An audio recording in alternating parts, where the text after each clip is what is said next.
NEET 2025 में सिर्फ और सिर्फ 26 डेज बचे हैं। तो यार डेली रिवीजन करने का अभी मेरा ये चल रहा है कि आज मुझे करंट इलेक्ट्रिसिटी रिवाइज करनी है, ठीक है, फिर ह्यूमन हेल्थ डिजीज रिवाइज करना है, उसके बाद भी और चैप्टर बचे हैं। लाइक मुझे केमिस्ट्री में भाई अभी मैं 12th पे ज़्यादा फोकस कर रहा हूँ, 12th वाले सेक्शन पे, क्योंकि ऑब्वियसली उसका वेटेज भी ज़्यादा रहता है नीट में। तो आप लोग भी अगर रिवीजन कर रहे हो तो 11th से ज़्यादा प्रायोरिटी 12th वाले चैप्टर्स को दो, ठीक है, क्योंकि उसका वेटेज भी ज़्यादा रहेगा और उससे ज़्यादा मतलब ज़्यादा इजी भी रहता है 12th, ठीक है। 11th से मच इजी है 12th, ठीक है। और यार तुम उसमें स्कोरिंग भी रहता है 12th, ठीक है।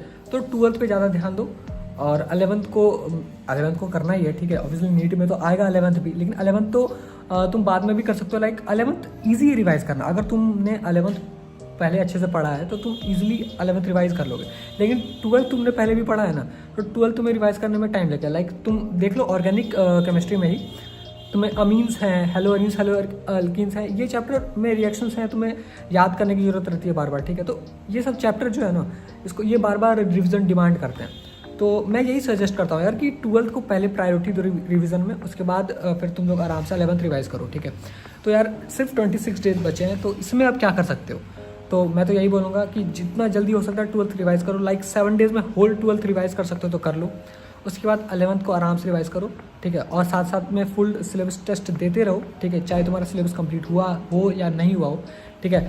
मतलब आई मीन रिवीजन का सिलेबस तो अभी तक सबका कंप्लीट हो ही गया होगा, बट रिवीजन का सिलेबस तुम्हारा कंप्लीट हुआ है नहीं हुआ है उससे वो मैटर नहीं करता, फुल सिलेबस टेस्ट दो। सर मुझे आज ना करंट इलेक्ट्रिसिटी जो रिवाइज करना है, ठीक है, उसका शॉर्ट नोट्स नहीं है मेरे पास, तो मुझे आज शॉर्ट नोट्स भी बनाना है, ठीक है, और करंट इलेक्ट्रिसिटी का फिर उसको रिवाइज भी करना है अच्छे से। तो ऑब्वियसली शॉर्ट नोट बनाते बनाते मैं रिवाइज कर लूँगा, उसके बाद सिर्फ PYQ लगाऊंगा और ज़्यादा कुछ नहीं। और अगर पीछे से बहुत ज़्यादा नॉइज़ आ रहा होगा तो इग्नोर करना उसको, ठीक है। मैं पीछे का नॉइज़ का कुछ कर नहीं सकता हूँ। तो हाँ, वही बोल रहा था, देखो जैसे कि अभी मैं मतलब शॉर्ट नोट्स कैसे बनाऊंगा, ठीक है। तो मैं कोई लेक्चर नहीं देखूंगा, ठीक है, क्योंकि ये चैप्टर मेरा किया हुआ है पहले से, तो ऑब्वियसली मैं कुछ लेक्चर नहीं देखूंगा, ना तो कोई वन शॉट देखूंगा। मैं सिंपली MR सर का जो नोट्स है, ठीक है, जो उनका बुक है मेड ईजी वाला 2.0, तो इससे मैं रिवाइज़ करूँगा, ठीक है। ये करंट इलेक्ट्रिसिटी वाला चैप्टर, अब इससे मैं रिवाइज करते जाऊँगा और शॉर्ट नोट्स बनाते जाऊँगा, ताकि फ्यूचर रिवीजन में मुझे शॉर्ट नोट्स काम आ जाए। और यार बायो रिवाइज करने का सबसे बेस्ट ऑप्शन तो NCERT ऑब्वियसली रहता ही है। तो NCERT जैसे कि मतलब मैं क्या करता हूँ, NCERT रीड करता हूँ, फिर उस पर बेस्ड पर पेज क्वेश्चन बनाता हूँ, ठीक है। कैसे करता हूँ मैं दिखाता हूँ तुम्हें। अब मान लो ये मेरा सेल मेम्ब्रेन का टॉपिक है और इसका पेज नंबर है 131, ठीक है, और ये ओल्ड NCERT है, ठीक है। तो मान लो मैं ये पढ़ता हूँ, जैसे कि मैं पढ़ रहा हूँ, तो पर पेज मुझे अब क्वेश्चन प्रैक्टिस करनी है, ठीक है। तो मैं ऐसे ही रिवाइज करता हूँ। तो पर पेज क्या होता है, जब आप क्वेश्चन प्रैक्टिस करते हो आपको बहुत हेल्प होती है। तो मैं दिखाता हूँ मैं पर पेज कैसे क्वेश्चन प्रैक्टिस करता हूँ। मुझे पेज वाइज जब क्वेश्चन प्रैक्टिस करनी होती है तो मैं क्या करता हूँ, नीट प्रेप एसेंशियल का ये अभ्यास बैच में आ जाता हूँ, ठीक है। उसके बाद मैं NCERT अभ्यास यहाँ पे बैच में आ गया। उसके बाद अब मुझे क्या करना है कि जैसे मैं सेल चैप्टर पढ़ रहा था ओल्ड NCERT का, तो मुझे ये सिलेक्ट करना है। तो ओल्ड NCERT वाला मैं सिलेक्ट करके और मुझे जो पेज से क्वेश्चन प्रैक्टिस करनी है, जैसे 131 पेज मैं पढ़ रहा था उसका मुझे क्वेश्चन प्रैक्टिस करना है, तो उसको क्लिक करके मैं उस पेज से सारे क्वेश्चन अटैम्प्ट कर सकता हूँ। जो भी मेरे क्वेश्चन, मान लो कोई क्वेश्चन मेरा गलत हो गया, ठीक है, तो मैं ये भी देख सकता हूँ कि ये क्वेश्चन किस NCERT के लाइन से आया था, ठीक है। उसके बाद मैं इसका सॉल्यूशन भी देख सकता हूँ, एक्सप्लेनेशन, ठीक है। यहाँ पे वीडियो भी, एक्सप्लेनेशन वीडियो भी अवेलेबल है। उसके बाद तुम्हें मिलता है इसमें PYQ मार्क्ड NCERT। अब यहाँ पे PYQ मार्क्ड NCERT में मैं क्लिक करके ये देख सकता हूँ, जैसे मैं लिविंग वर्ल्ड चैप्टर भी सिलेक्ट करता हूँ तो इसका मुझे PDF खुल जाएगा, ठीक है, NCERT का। अब इस NCERT में से मेरे PYQ किस किस लाइन से आए थे तो वो मुझे मिल जाएगा। जैसे इस लाइन से मेरे PYQ आए हुए थे, ठीक है, और कौन से PYQ आए थे मुझे ये देखना है, तो इस पर टैप करूँगा, ठीक है। एक ही क्वेश्चन आए थे इस लाइन से, तो नीट 2016 में ये क्वेश्चन आया था, ठीक है। और ऑब्वियसली इसका सॉल्यूशन भी तुम्हें यहाँ अवेलेबल मिल जाएगा। जैसे मैं यहाँ पे ऑप्शन सेलेक्ट करते हैं, अब यहाँ पे सो एक्सप्लेनेशन का जैसे दाबूंगा तो मुझे इसका एक्सप्लेनेशन भी आ जाएगा। देखो यहाँ पे इतने सारे एक्सप्लेनेशन, तो ऑब्वियसली ये यहाँ पे भी एक्सप्लेनेशन अवेलेबल है, तो ये सब देख सकते हैं लोग, ठीक है।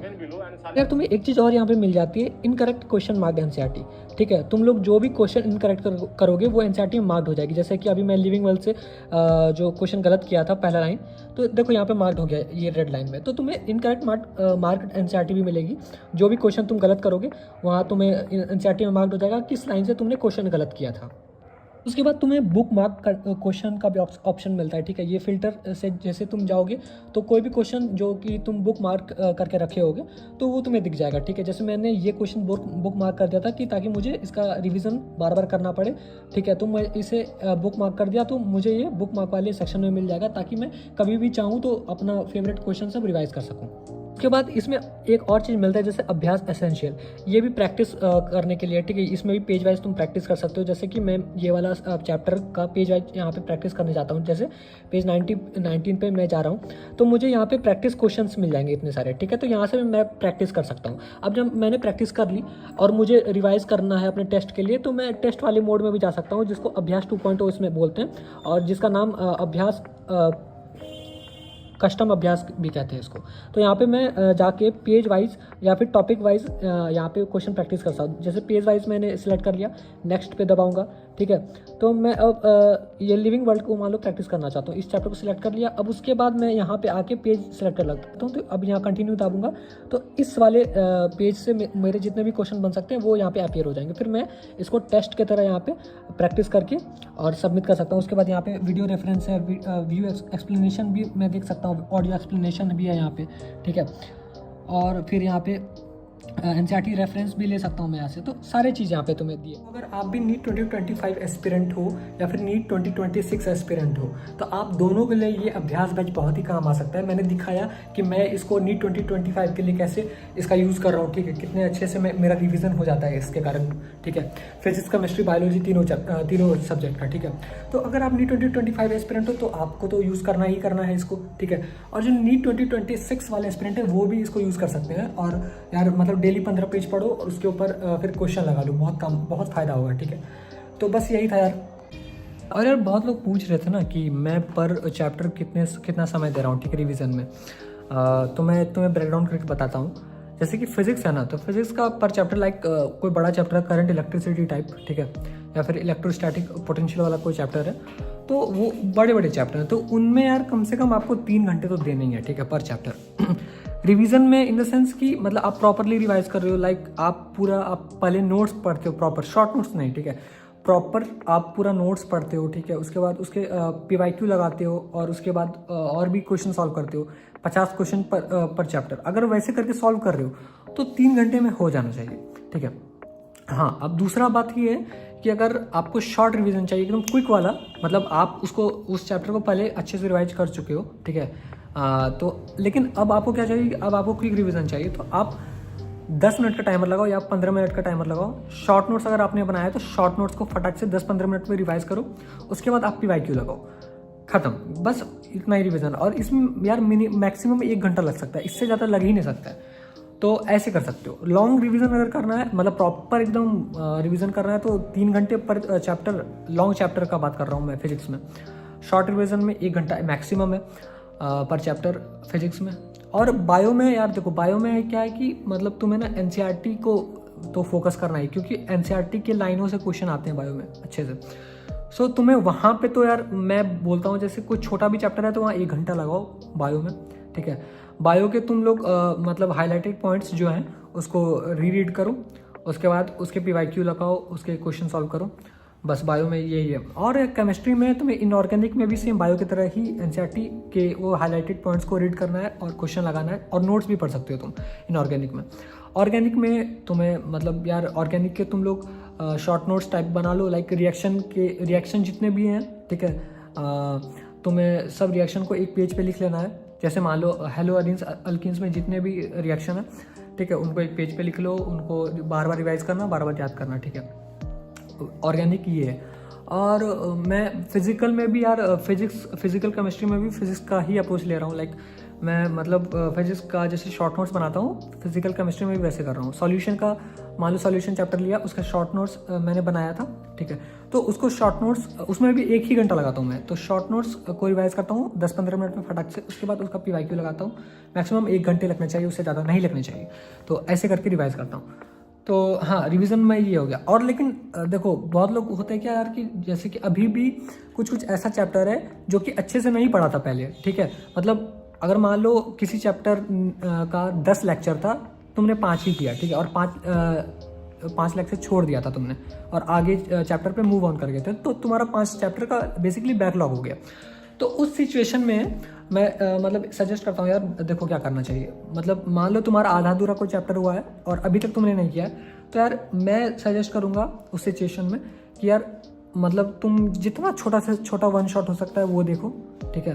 कॉन्सेप्ट को मतलब कॉन्सेप्ट जो भी डाउट है ChatGPT से डाउट सॉल्व करवा लो, उसके बाद उसका शॉर्ट नोट्स बनाओ और उसके बाद उसका क्वेश्चन लगाओ PYQ, उससे ज़्यादा मत लगाना PYQ से ज़्यादा, ठीक है। हाँ, अब इसमें तुम्हें लग सकते हैं 3 से 4 घंटे पर चैप्टर, जो तुम्हारा आधा अधूरा चैप्टर है। तो यार हाँ, आधा अधूरा चैप्टर है तो उसके लिए मेहनत करना पड़ेगा, 4 घंटे लगाने पड़ेंगे। और अभी भी अच्छा खासा टाइम है कि तुम 4 घंटे में एक चैप्टर निपटा के आराम से नीट के लिए रेडी हो सकते हो। तो ऐसे कर सकते हो यार तुम लोग। अब 26 डेज ही बचे हैं नीट में, तो यार अच्छे से प्रिपरेशन करो, लास्ट तक फाइट करते हैं, ठीक है। नहीं भी होगा ना, मान लो नीट में सिलेक्शन नहीं होता है, ठीक है, खुदा ना खास्ता ऐसा किसी के साथ भी नहीं हो, जो भी प्रिपेयर करता है आई होप सबका सिलेक्शन हो जाए। लेकिन हाँ, कभी किसी का नहीं होता है, लाइक मेरा भी कभी नहीं होता है, तो यार बैकअप प्लान के लिए CUET आई होप तुम लोगों ने भरा होगा। मैंने भी CUET भरा था, क्योंकि कॉलेज तो चाहिए यार, अब ड्रॉप नहीं ले सकता, ठीक है, नीट के लिए। इतना मतलब 3 साल से एक ही चीज़ में लगातार दिमाग ख़राब करके बहुत दिमाग ख़राब हो चुका है, अब नहीं करूँगा मैं दिमाग ख़राब। आगे आराम से कोई भी अच्छा कॉलेज से ग्रेजुएशन करूँगा परस्यू, उसके बाद बहुत स्कोप है लाइफ में, ठीक है। मुझे बहुत चीज़ें ट्राई करनी है लाइफ में, वो भी करूँगा। हाँ, बट आई विश कि मेरा भी नीट निकल जाए, और जो भी लोग ये वीडियो देख रहे हैं और जो भी लोग नीट का प्रिपेयर कर रहे हैं सबका निकल जाए, ठीक है। और नहीं निकलता है कोई टेंशन का बात नहीं है, नीट ही नहीं है सब कुछ, ठीक है, बहुत सारी चीज़ें हैं लाइफ में। और मुझे आई डोंट थिंक कि जो भी दुनिया के टॉप पे बैठे हुए हैं ना, वो MBBS क्लियर किए या फिर नीट क्लियर करके ही गए हैं, ठीक है। आई थिंक 99% लोगों ने नहीं किया है, नीट तो नहीं किया है। मार्क जकरबर्ग में नीट क्लियर किया था क्या? नहीं किया था। जेफ बेजोस ने नहीं, इलॉन मस्क ने नहीं। So don't worry about that, ठीक है। सक्सेसफुल होने का मतलब नीट क्लियर करना नहीं होता। सो बस आराम से अभी लास्ट तक फाइट कर लो, ठीक है। उसके बाद नहीं होगा तो CUET का एग्ज़ाम अगर तुम लोगों ने भरा है तो वो कर लेना, ठीक है। अगर मान लो CUET का एग्ज़ाम तुम लोगों ने नहीं फॉर्म भरा है तो यार कोई बात नहीं, नॉर्मल कोई कॉलेज से ग्रेजुएशन कर लो अपने सिटी में।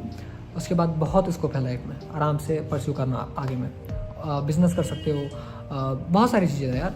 बस दिमाग रखना अपने पास, दिमाग चलाते रहना, ठीक है। तो बस यार आज का वीडियो यही था, और अच्छे से मेहनत करो, ठीक है। मिलते हैं फिर नेक्स्ट वीडियो में, आई होप सो। मैं अपडेट देते रहूँगा आप लोग को कि क्या चल रहा है मेरी लाइफ में, और मैं भी सुनना पसंद करूँगा आप लोग के लाइफ में क्या चल रहा है। तो बस यही है यार, ठीक है। मिलते हैं नेक्स्ट वीडियो में, तब तक के लिए बाय बाय। बी प्रिपेयर करते रहो अच्छे से।